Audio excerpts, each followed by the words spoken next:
Meditation and Spiritual Life, Swami Yatiswarananda.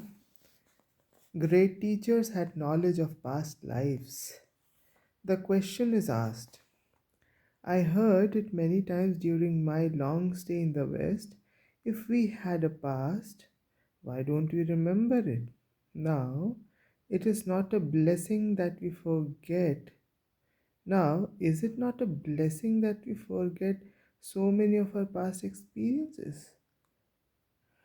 If all the memories of only one life, say the present life, should come together to us all of a sudden or one by one continuously, what would happen to us?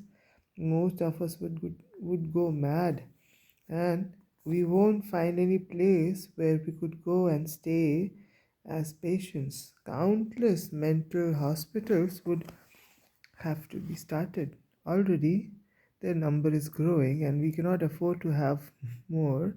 I'm not begging the question. I'm only stating the fact that Mother Nature makes us forget much of our past so that we may begin a new chapter in our lives with new ideas, new aspirations, and new hopes. Is it possible for us to revive the memory of past lives? People are very inquisitive about their past and also about their future. And so there are astrologers, palmists, gazers, thought readers, etc. in India, but more especially in the West. People seem to have greater faith in these things than in God Himself. I am reminded of a story. A girl went to a mind reader. She wanted to have all her past impressions read, and the mind reader told her, for important persons, I charge $100. For others, I charge 50 to 25. But for your mind, $5 will do. What sort of mind did she have? For people with well developed, mature minds, the help of quacks is not necessary. They would like to discover the truth for themselves. Through yogic disciplines, it is possible to revive memories about our past lives. Patanjali, the great teacher of yoga, says when freedom from avarice becomes confirmed, the knowledge of the how, wherefore of his previous births come to the yogi.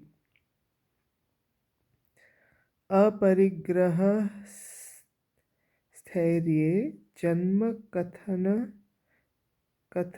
कथनता संबोधः जन्म कथनतात जन्म जन्म कथनता संबोधन. And by perceiving the impressions of his own mind, the yogi comes to have the knowledge of his past. Sansara sakshat karanat purva jati jnanam.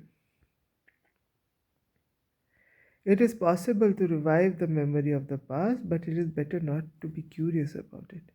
By meditating on our tendencies with a very pure mind, we get at least a glimpse of the past, which can help us to understand the present and to train ourselves for the future. Some of the greatest teachers of the world knew of their own past lives and spoke of them with their disciples. Sri Krishna said to Arjuna, many a birth have I passed through, and so have you. I know them all, but you know them not. Christ said, before Abraham was, I am. Divine incarnations speak in this way. They are born with infinite consciousness that remembers the past. That is why they are able to play their part in this drama of life so well. Buddha never Now the question is, Just now, the author says, if we are able to remember our past lives, then we will go mad. But divine incarnations, they remember their past lives so well, and that is why they are able to play their role in this life very well. This shows uh, one thing that uh, divine incarnations have the capacity both to uh, know the past as well as to withstand what happens after knowing the past. Mm, Sadharan Jeev, common man, do not have that capacity. The body and the mind breaks. Buddha never claimed to be a divine incarnation, but later on his followers came to regard him as such. He did speak, however, of having passed through many forms of purifications in his series of births. Jataka Tales, it's there in the book, until the time came when he attained nirvana or enlightenment. He was the son of a king and renounced the world in quest of truth. After attaining illumination, he wanted to share his experience with everyone around him. With begging bowl in hand, he went from house to house. His royal father was mortified and remonstrated with his son, saying, a member of our great family should not be begging his food from door to door. But Buddha could not be deflected from his course. Sadharana Jeev might get deflected. His reply was, King, you claim descent from kings, but my descent is quite different.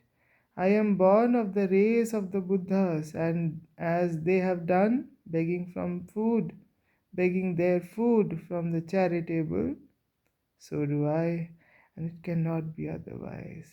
His consciousness was different from the ordinary. Sadharan.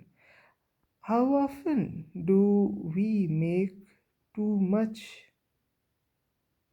the family tree, forgetting that the soul is older than any family tree?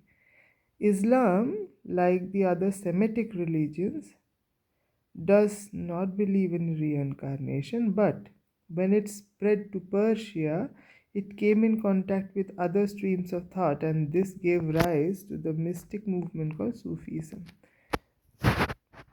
One of the greatest among the Sufi mystics was Jalaluddin Rumi, who wrote in one of his poems, I died as mineral and became a plant. I died as plant and rose to animal.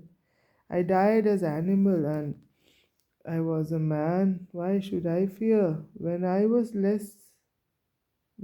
I less by dying? Yet once more shall I die as man, to soar with angels blessed. But even from angelhood I must pass on. All except God doth perish. When I have sacrificed my angel soul, I shall become what no mind ever conceived. Oh, let me not exist, for non existent proclaims and organ tones, to whom we shall return.